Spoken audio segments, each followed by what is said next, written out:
Kaleshwaram commission రిపోర్ట్పై CBI విచారణకు ఆదేశించిన తరువాత బీఆర్ఎస్ నేతలు భయపడుతున్నారని అన్నారు ఎమ్మెల్యే వేముల వీరేశం.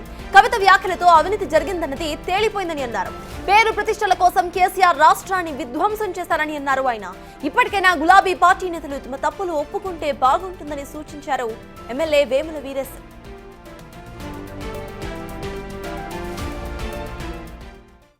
వాళ్ళలో ఎనలేని భయం స్టార్ట్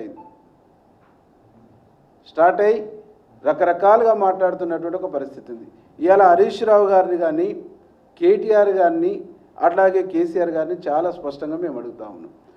గోదావరి నది మొత్తం 600 పైచిలుకు కిలోమీటర్లు తెలంగాణ ప్రవహిస్తున్నప్పుడు ఇవాళ ప్రాణహిత చేవల దగ్గర ప్రాజెక్టు కడితే ఒక్క లిఫ్ట్తో వచ్చేటువంటి ప్రాజెక్టును నువ్వు 9-10 లిఫ్ట్ల కోసము కింది నుంచి పైకి ఎత్తివేసేటువంటి కార్యక్రమాన్ని నువ్వు ఎందుకు చేపట్టినావు?